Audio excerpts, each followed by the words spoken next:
आदियोगी शिव को आमतौर पर हमेशा स्वयंभू कहा जाता है, क्योंकि उनका सृजन किसी विशेष पल में नहीं हुआ है, उनका सृजन किसी विशेष स्रोत से नहीं हुआ है, वो स्वयं प्रकट हुए हैं। इसीलिए शिव शब्द का अर्थ है वो जो नहीं है। जो नहीं है वो एक विशेष समय पर घटित नहीं होता, वो किसी चीज के जरिए घटित नहीं होता, वो बस मौजूद होता है। इसीलिए शिव थे। सृष्टा ब्रह्मा आए और उन्होंने सृजन शुरू किया, तो अनेक आकाश गंगाएं, ग्रह, जीव, इंसान, ये सभी उनसे निकले। सृष्टि का चक्र शुरू हो गया और शिव जो स्थिर बैठे थे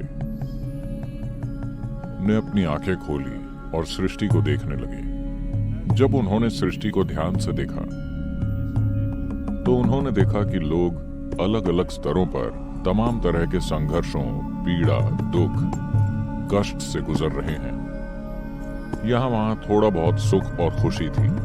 तो जब उन्होंने ये देखा, उन्हें सृष्टि अच्छी नहीं लगी। उन्होंने चारों ओर देखा, फिर उन्होंने देखा कि ब्रह्मा को अपनी सृष्टि पर बहुत गर्व है। वो बहुत ही गर्व और खुशी से अपनी सृष्टि को देख रहे थे। फिर उन्हें लगा कि दो आंखें पर्याप्त नहीं हैं, इसलिए उन्होंने इस ओर देखने के लिए एक और सिर पैदा किया। वो किसी चीज से चूकना नहीं चाहते थे। फिर उन्होंने एक और सिर पैदा किया, फिर एक और, फिर उन्होंने एक पांचवा सिर पैदा किया जो उनके गर्व के लिए एक ताज की तरह था। किसी खास चीज को देखने के लिए नहीं, बस एक और सिर को ताज की तरह पहनने के लिए। अब शिव ने देखा कि ब्रह्मा ऐसी दुख भरी सृष्टि को देखकर इतने खुश हो रहे हैं, तो उन्हें बहुत गुस्सा आया। वो ब्रह्मा पर झपटे और उनका पांचवा सिर उखाड़ दिया। अब उनके पास सिर्फ चार हैं। ब्रह्मा पीड़ा से कराते हुए बोले, आप मेरे साथ ऐसा क्यों कर रहे हैं? तो शिव ने कहा, क्या आप अपनी बनाई सृष्टि को लेकर शर्मिंदा नहीं? हर कोई दुखी है। लोग तमाम तरह के संघर्षों से गुजर रहे हैं। लोग कई तरह के दुख, पीड़ा और कष्ट भोग रहे हैं। ब्रह्मा बोले, मैंने पीड़ा को नहीं बनाया, नहीं मैंने खुशी बनाई है, मैंने बस सृष्टि बनाई है।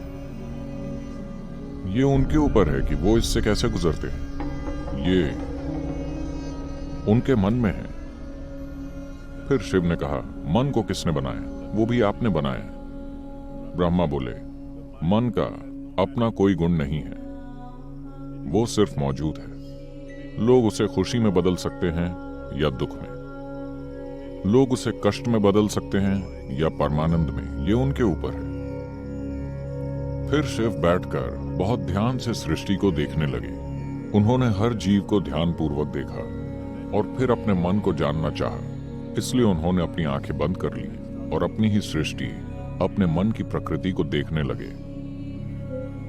और जब उन्हें आत्मज्ञान हुआ, जब उनका आत्मज्ञान एक विशेष संपूर्णता पर पहुंचा कि वास्तव में सृष्टि गुणहीन है, हर व्यक्ति जो चाहे वो बन सकता है, मन गुणहीन है। जब उन्होंने ये ज्ञान पा लिया तो वो इतने आनंद विभोर हो गए, इतने आनंद विभोर कि वो उछलने और नाचने लगे। वो खुशी और परमानंद से मदहोश होकर नाचने लगे। जब वो बेतहाशा पूरी भागीदारी के साथ नाच रहे थे, जब उनके शरीर की हर कोशिका अपने आप में एक नृत्य बन गई थी, तो अचानक उन्हें एहसास हुआ कि ये नृत्य भी जरूरी नहीं है। और उन्होंने ध्यान दिया कि उनके नृत्य के चरम पर पूर्ण स्थिरता थी। तो वो एक सन्यासी की तरह शांत और बिल्कुल स्थिर होकर बैठ गए। कहते हैं कि वो स्थिरता इसी दिन घटित हुई। महाशिवरात्रि की रात को ऐसा हुआ था। परमानंद की तीव्रता से संपूर्ण विनाश और स्थिरता, उन्होंने बारी बारी से ये दोनों चीजें की। आप इसी कल्पना चित्र को देखते हैं। कभी वो नृत्य करते हुए और उल्लासमय होते हैं, कभी बिल्कुल स्थिर, जैसे किसी चीज का अस्तित्व ही नहीं है। जब हम शिव को विनाशकर्ता कहते हैं तो इसका मतलब दुनिया का विनाश नहीं है। इसका मतलब आपकी दुनिया का विनाश है। आपकी दुनिया मुख्य रूप से पिछले अनुभवों और प्रभावों का एक ढेर है। अतीत सिर्फ आपकी विचार प्रक्रिया से होकर वर्तमान में घुस रहा है, और वो आपकी इच्छा प्रक्रिया के जरिए खुद को भविष्य में पेश कर रहा है। जिसे आप अपनी इच्छा कहते हैं, वो मूल रूप से अतीत का एक बढ़ाया चढ़ाया गया रूप है। इसलिए अतीत का विनाश जरूरी है, क्योंकि अगर आप सृष्टि की भव्यता को जानना चाहते हैं